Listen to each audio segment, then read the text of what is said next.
Leo nataka kuwafundisha kitu ambacho wiki hii I've been facing people with some challenges, and when as a man of God you discover watu wako na the same problem wanakupatia, ni Mungu anakuambia wafundishe this thing, because I have discovered all of us we are facing a spiritual warfare. Bwana Yesu asifiwe sana. Wale wote wamekuja leo, wale walikuja jana, wale wamekuja kutoka juzi, it is about the spiritual warfare. It has been so strong in them that mnashindwa kabisa mpaka jinsi ya kutoka kwa hiyo spiritual warfare. Mpaka wengine wanafikiria hiyo inafaa kuwa hivyo, ni kitu ya kawaida.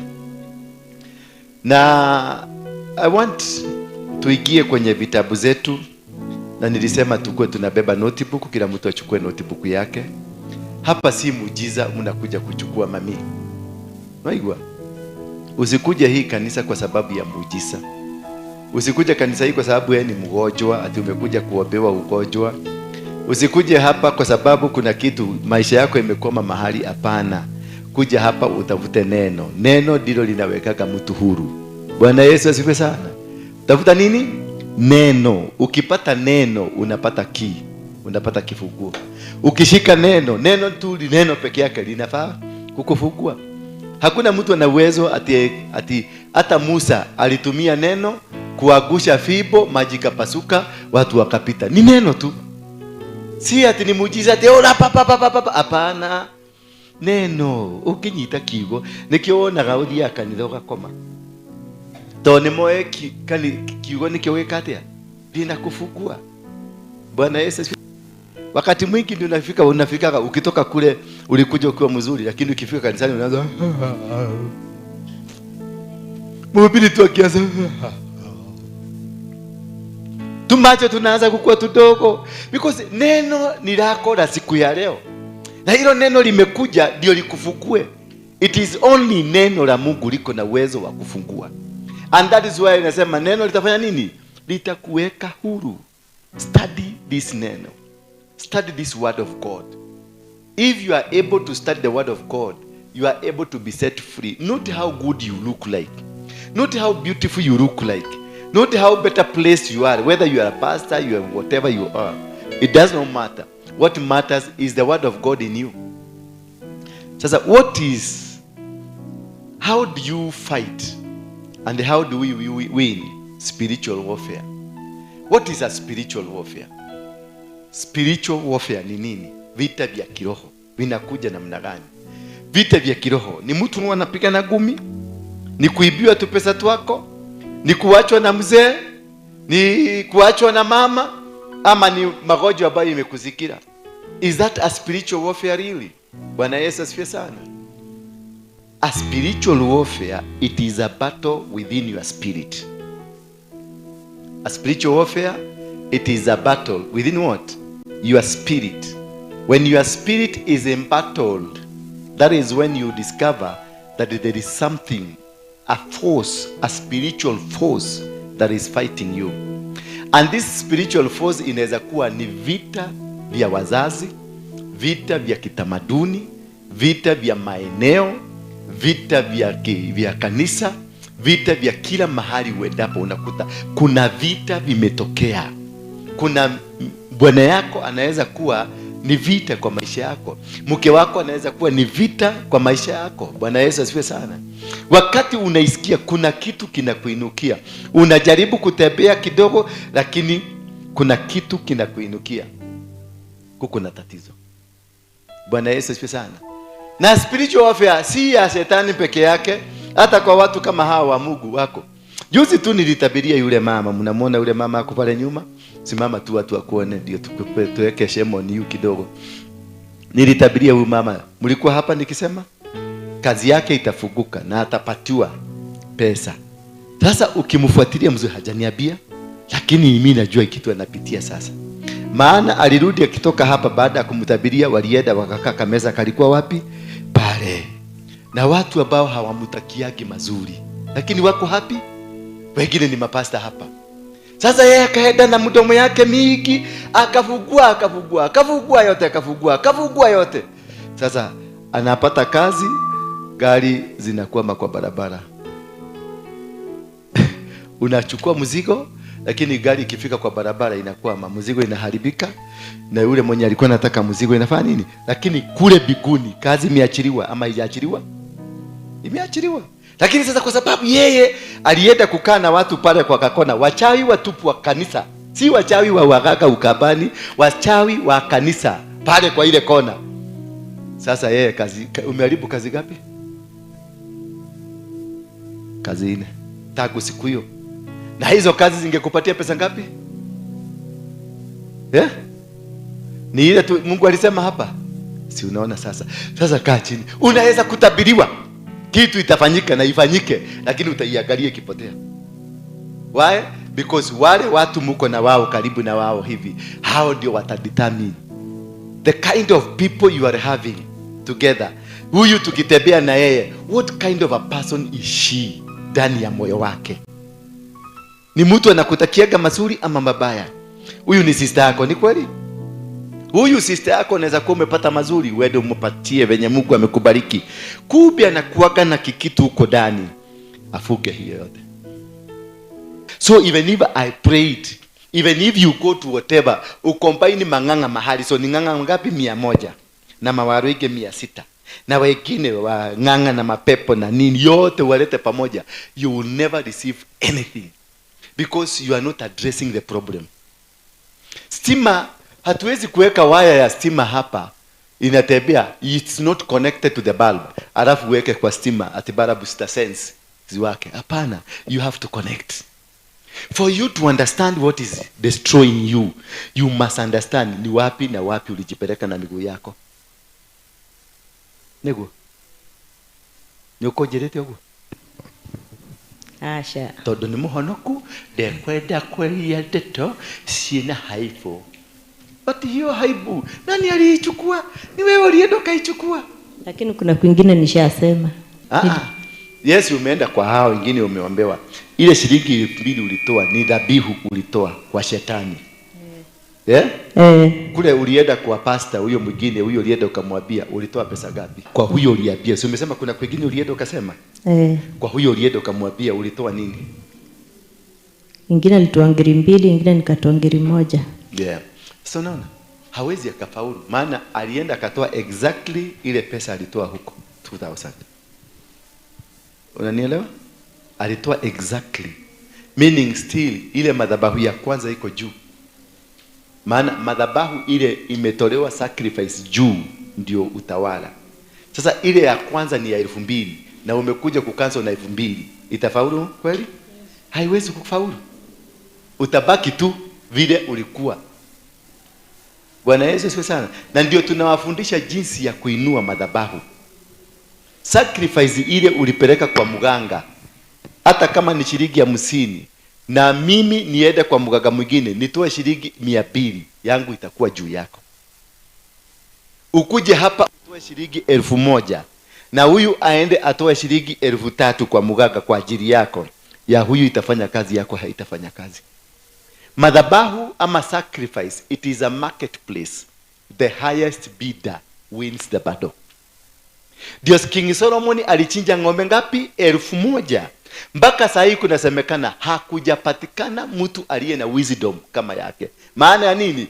Aliinua madhabahu ikapanda juu, mpaka sasa hakuna mtu ambaye ameinua madhabahu kama yake. Alirudi wakati alijenga the temple of Solomon, alichinja mbuzi 144,000 na ng'ombe 22,000.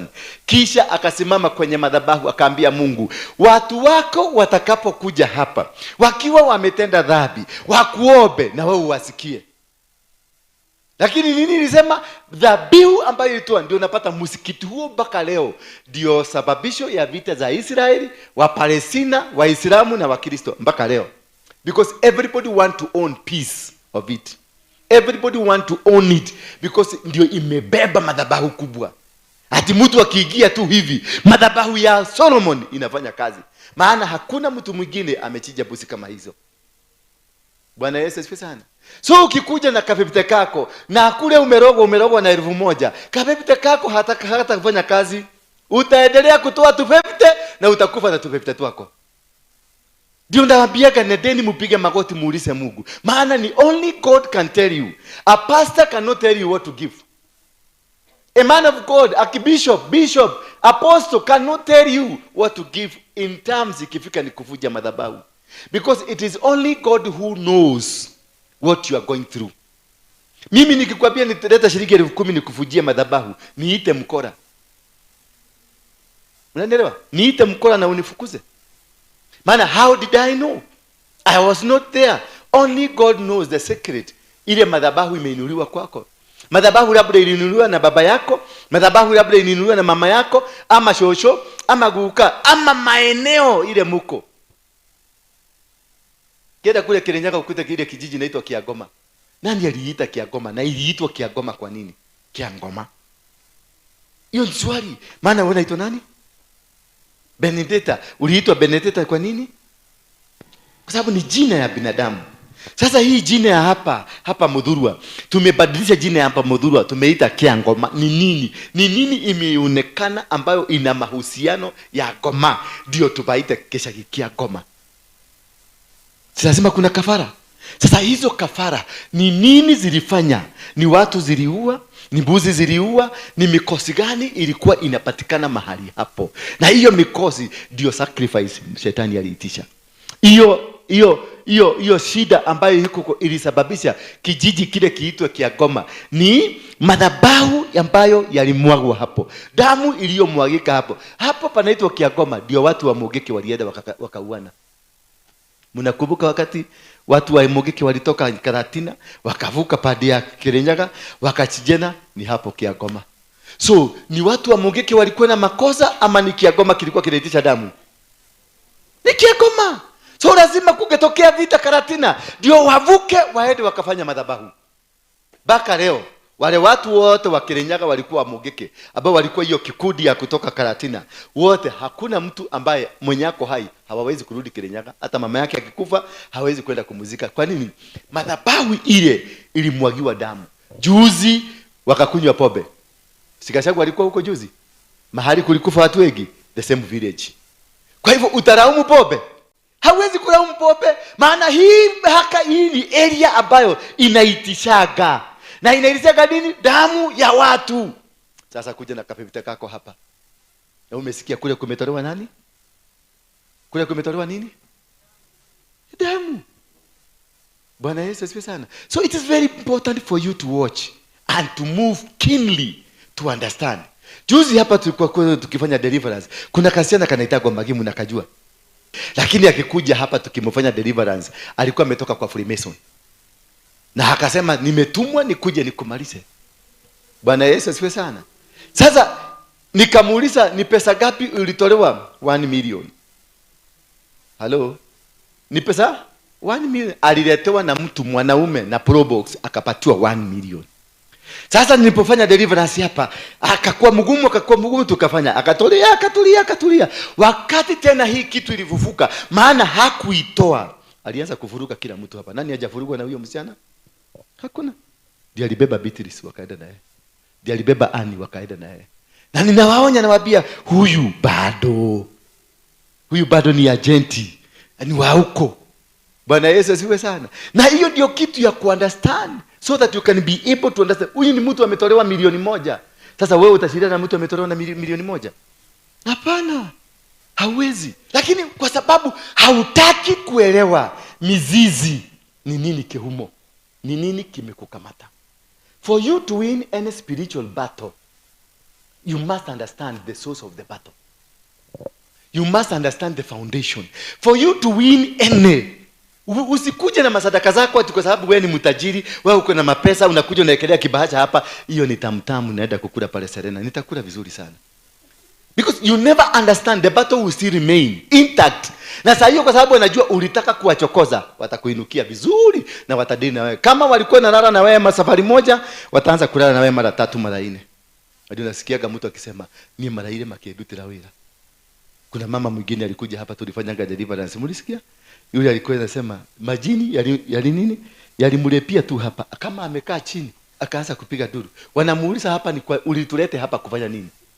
na anapiga duru, na unaona anainuliwa, ananyanyuliwa, unamuuliza ni nini, unamaraje unashitwa kai, mpaka nikaikomandi zikaenda kuteremka pale chini kwa stairs. Nilimkuta amejishikilia stairs, maana wamemkamata, wamemwambia kama mzuri, ulikuwa umeenda kutustaki wapi?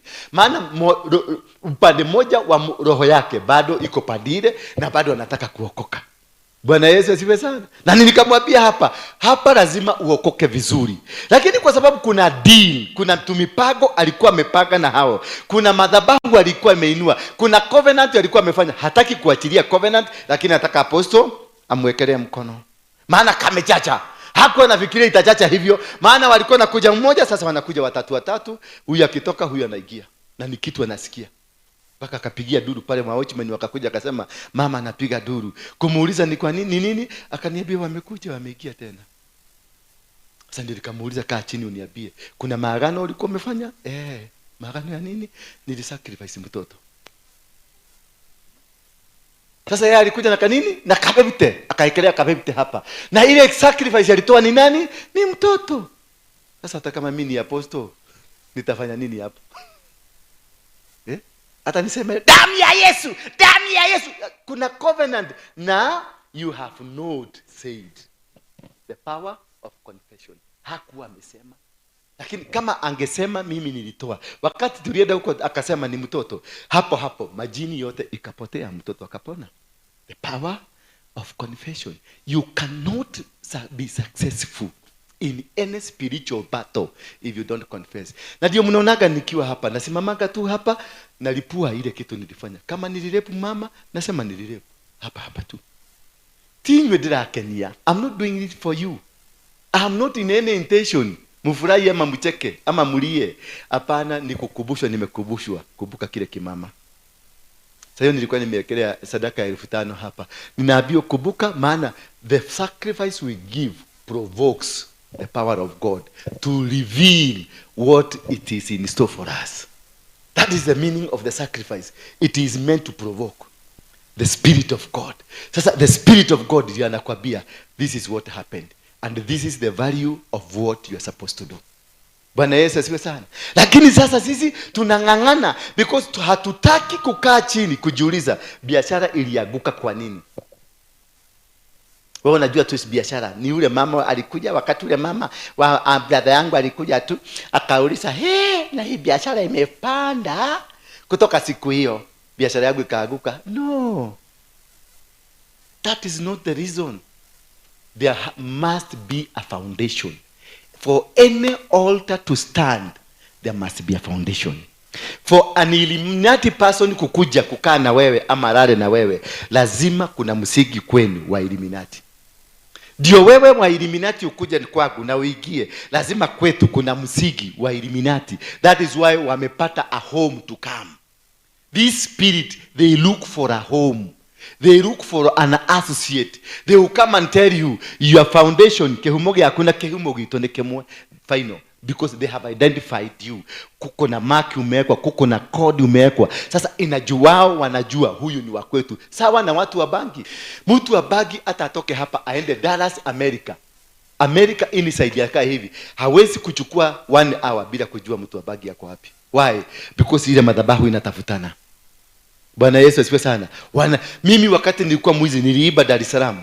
Pale Dar es Salaam Vinjeni. Nilipoiba hiyo benki iko hapo. Sitawaambia ni gani. Kutoka hapo tulitoka tukaenda Mozambiki. Mahali tulienda Mozambiki, Maputo. Kukaa kidogo. Tulimaliza only 3 hours. Tukashikana na wakora wa huko. 3 hours peke yake. Tulikuwa tumefuata marafiki wakora wa huko. Wakatuonyesha benki nyingine. Sasa tulikuwa hot na tuko na pesa na tuko na mabudugi. Tukareidi benki nyingine. Tukatoka hapo tukaenda Daban. Kuenda Daban mahali tulienda kukae. The house ile tulikoboa, house ya 4 ilikuwa ni ya wakora. Tukajuana. Na tukaanza kuiba magari. Bwana Yesu asifiwe sana. Because there is a connection. Hivyo ndivyo madhabahu hufanya kazi. There is a connection. For you to win this spiritual battles, you must understand the source. Kama ni jina, maana jina bado linaweza kuwa a battle in your life. Unaweza kuitwa Warwege kama mimi. I was battling with this name. Mwanzilishi wa Maumau alikuwa anaitwa Waroige, my grandfather. Na mimi hiyo jina ndio nimebeba. Ndio na mimi nikakuja nikaanzisha Mugeke. The same way my grandfather did. Walianzisha na Madhege na Kimathi na mtu anaitwa Itotia, walikuwa watu 7. Na sisi kwa Mugeke tulianzisha mimi na Maina na Joroge, watu 7. Wale walikuwa first cousins, sisi tulikuwa first cousins, all of us. Unaona, madhabahu inatafutana. Madhabahu inatafuta kwao. Bwana Yesu asifiwe sana.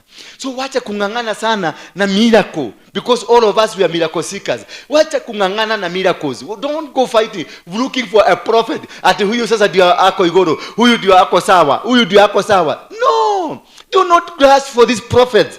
First of all, seek to know the foundation. Umetoka wapi? Ulichibuliwa kutoka kwa mawe gani? Umete kwa rereko. Ni amahiga maburuka, ni amahiga maguruga. Kani amahiga manaha darugo. Bwana Yesu asifiwe sana. Usipo understand, there is no single battle you can win in life. You will always forever struggle. And once you understand and know, I nilifanya abortion, come and confess. Confession is the most powerful tool. Confession. The most powerful. Kuanza kufunguka kwako ni kuconfess.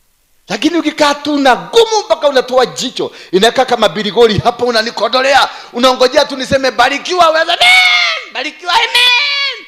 Hakuna. You have not laid a ground, because the ground that is operational ni ile ya wale. The ground that is existing ni ile ya wale. Sasa nimeachilia baraka, itakuja kwa ground gani? Haitakuja. Itakuja ikinusa hivi, nasikia ni kwa mashetani, inarudi kwao. Unasikia, unaona ulikuwa kitu kilikuwa kifanyike, mpaka unasikia atmosphere inasema kweli ulikuwa uolewe, lakini all of a sudden kimwanaume kinapotea.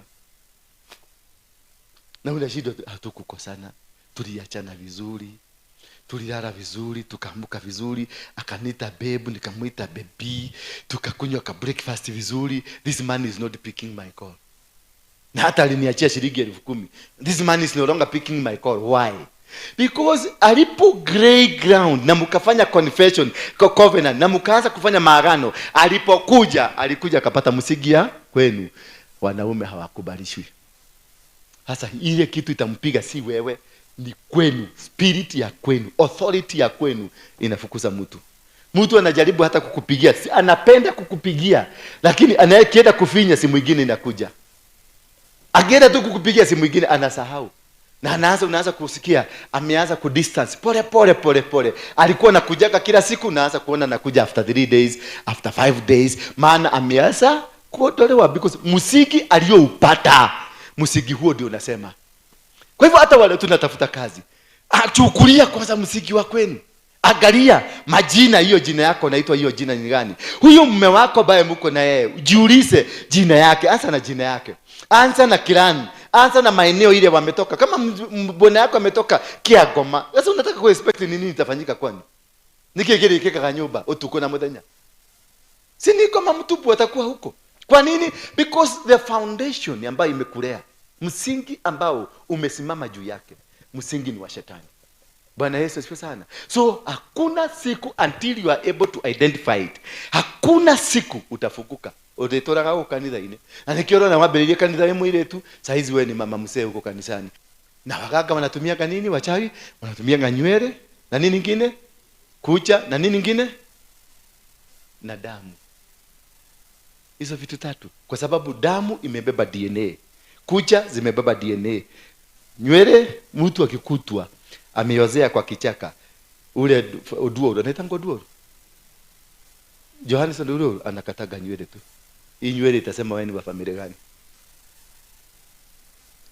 Uko wana identify what? The DNA, so that they can connect you. When you give the name, you give the DNA of the family. Wakagundua kwenu nyumbani kulikuwa na mambo ya ugaga. Ni kweli amani uogo. Kwenu nyumbani, kule nyumbani kuna shuku, hawa wanashuku hawa kuna kwa mahali huwezi kukula chakula kwa familia yenu. Ndio kwa mama mdogo. Si unaona? DNA ilimpeleka kwa mganga kwa sababu kwao nyumbani DNA ina connect, inamulete. That is how they operate. They only need to understand musigi wa kwenu. Wewe umeenda kwa waganga wawili. wawili. Wewe umeenda kwa waganga wangapi? Mmoja. Bwana asifiwe sana. Na walipoenda, huyu amechajwa hapa na hapa na hapa. Ni kweli ama ni uongo? Ni kweli. Sasa yeye anabebaka gedito na mwili. Huyu ni altar, huyu ni madhabahu.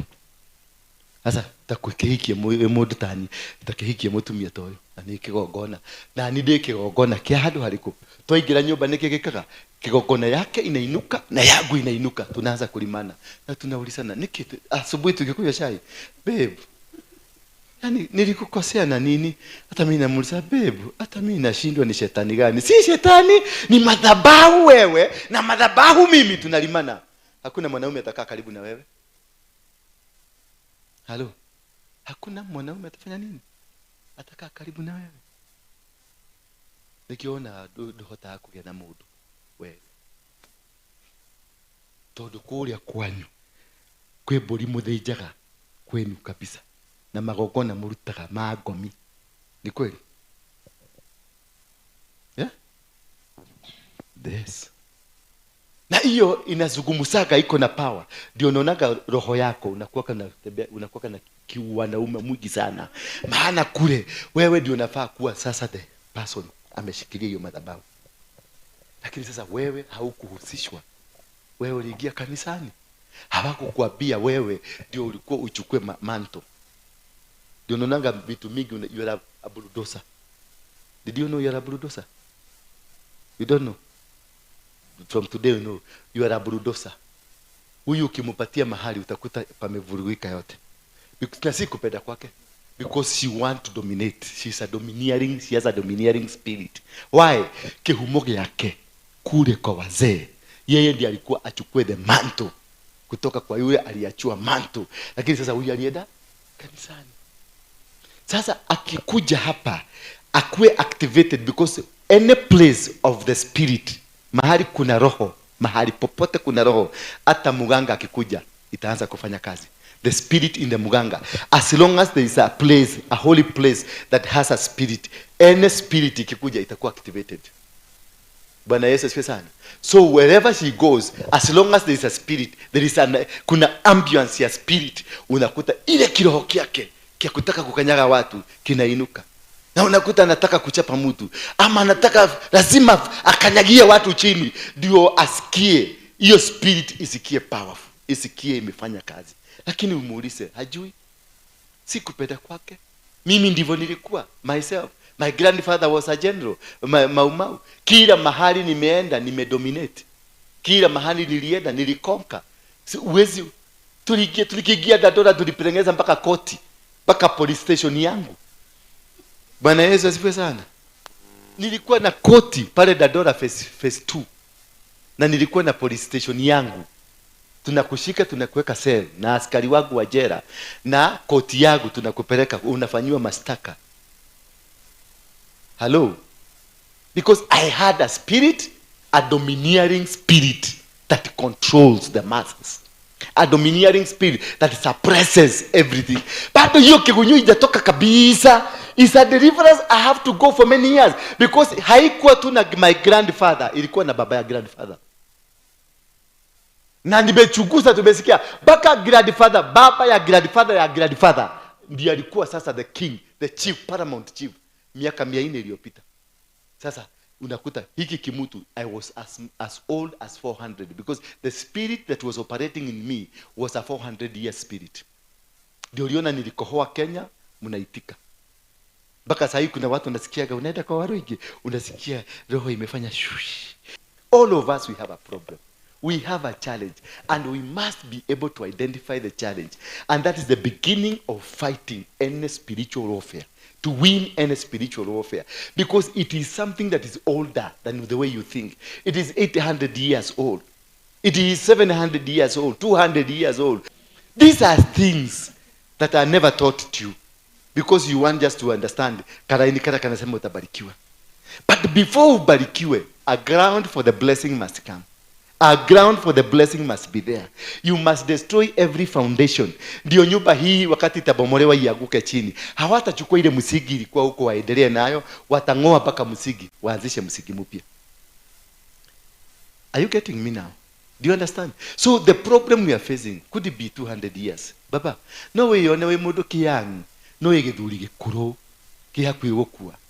Na ndio unaonanga vijana wanakufa ako na miaka 18 kalilala tu kakarara kabisa. Si hako kalilala, ni yule mzee ako ndani yake alilala. Until the Waruinge general Waruinge alipotolewa ndani yangu ndio mambo ya Mugeke ilianza kupungua.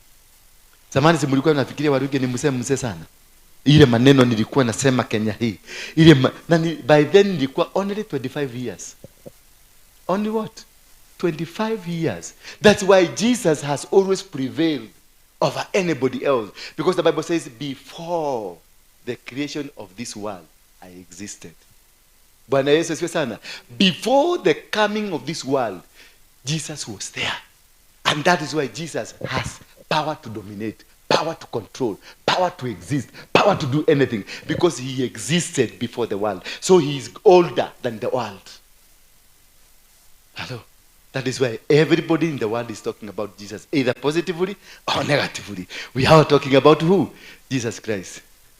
Hata watu wa shetani wanasema Jesus Christ. Hata Waislamu Isa bin Maryam. Hata watu wa Hindi Kapila verse 2, they speak about Jesus Christ because Jesus existed before their religion. So what the age of you determines how powerful you are. The age, not the physical age.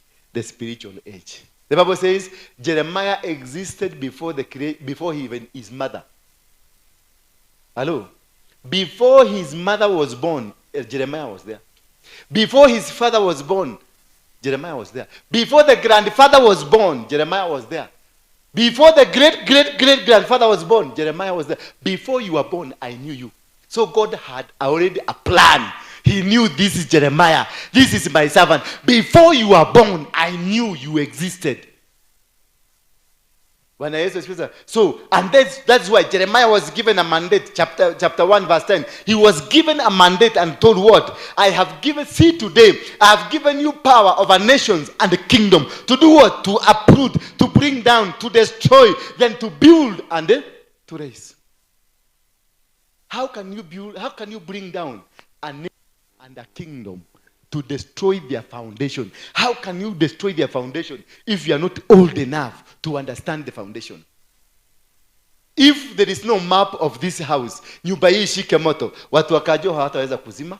That is why in Kajo, in the planning office, there is a map for this house. The architectural plan, wako nayo. Why? Because this house was constructed in 1930. It is only through the map they will be able to kuingia hapa in the case of danger. That is why every house must have a plan, so that in case of danger, they will use the plan to come and get you. They will use that map to come and get into the building. That is why we have the plan by the planning department must be kept there, and you have to pay for it. So, what is the plan that is new? What is the foundation that you are? Who was your mother? Who was your father? Hiyo ulienda kwa waganga, si wewe itafute kwa mzazi wako. Wewe tu ulikalia msingi na ukaendelesha msingi wa kwenu. Bwana Yesu asifiwe sana. Na ukifika kwa mama yako, si mama yako, enda kwa shosho. Maana mama yako tu alifuatilia tabia na mila na tamaduni za kwa familia yenu, msingi wa kwenu. Kama yeye ni mtu wa kunyang'anywa, si wewe umenyang'anywa wa kwanza, hata mama yako alinyang'anywa. Hata baba yako alinyang'anywa. They started mistreating you long time ago. Until now you are able to understand the foundation that you've come from. You will not be able to antagonize that foundation, and not unless you know it. You will not be able. Your father, who is your father? What was he? What was your grandfather? This one gives you the understanding who you are. Kama grandfather yako alikuwa mchawi, hata wewe ni mchawi hata sasa. Because you are carrying the genes ya mtu mchawi. Bwana Yesu asifiwe. Moses faced a challenge out of a story from his grandfather, the great grandfather. Jacob is the great grandfather of Moses. Through the son called who? Through the son called Simon and the son called Simon and Levi. Simon and Levi, they had a curse from their father. Ilikuwa nini? Yeah? Anger. Out of anger, they killed ng'ombe, wakakatakata. Naye baba yao wakati aliita watoto wake wote, akasema kujeni niwaambie siku zenu zitakuwa aje. Mahinda manyu mamarigereria mugakorwo ate. Kujeni. Kisha akachukua mtu anaitwa nani wa kwanza, the first son? Yeah? The first son? Reuben. Akamwambia, wewe kwa sababu ulipanda kwa kitanda yangu umelaaniwa.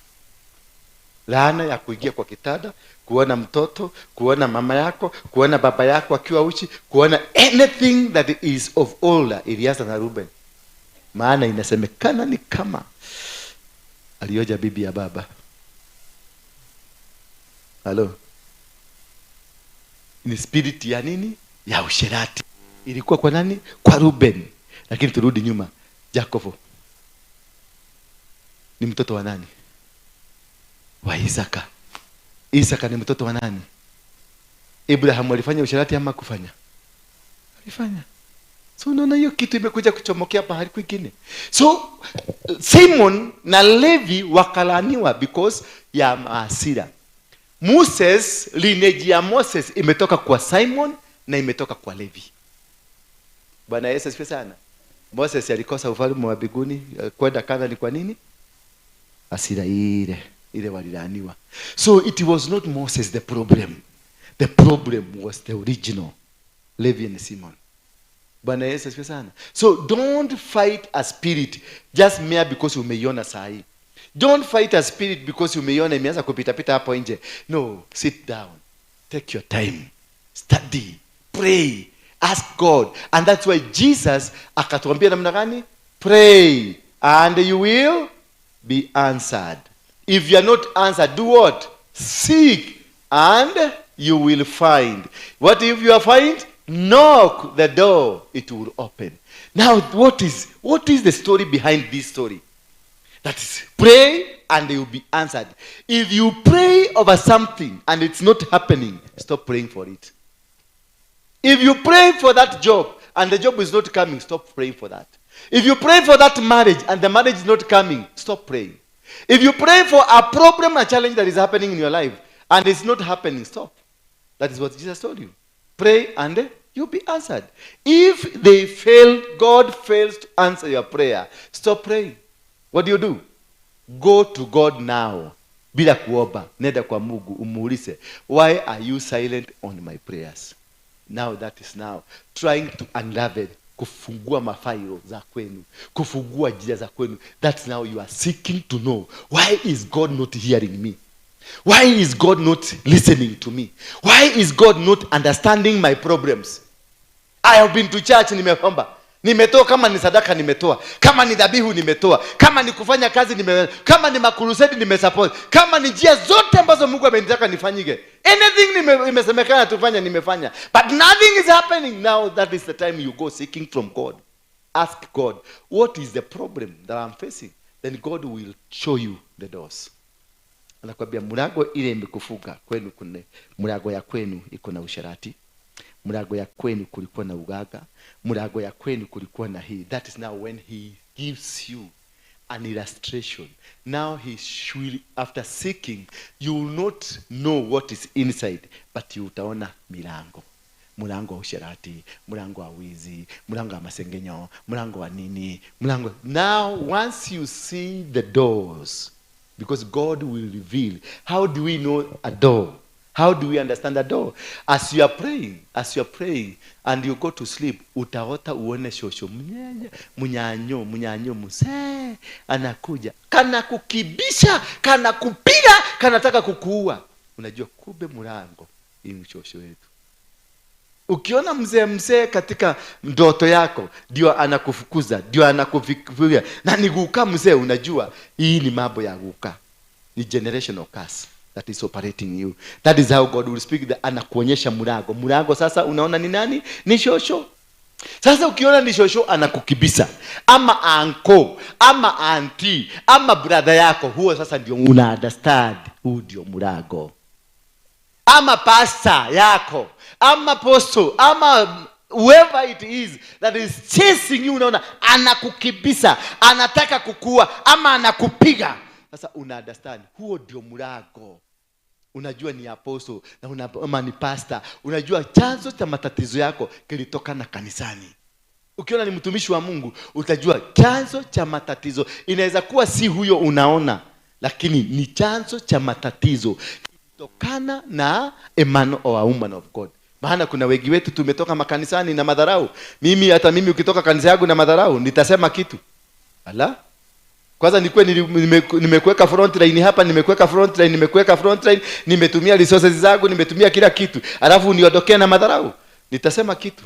Na nikisema kitu utakuja hapa tu, utakuja kupiga magoti hapa.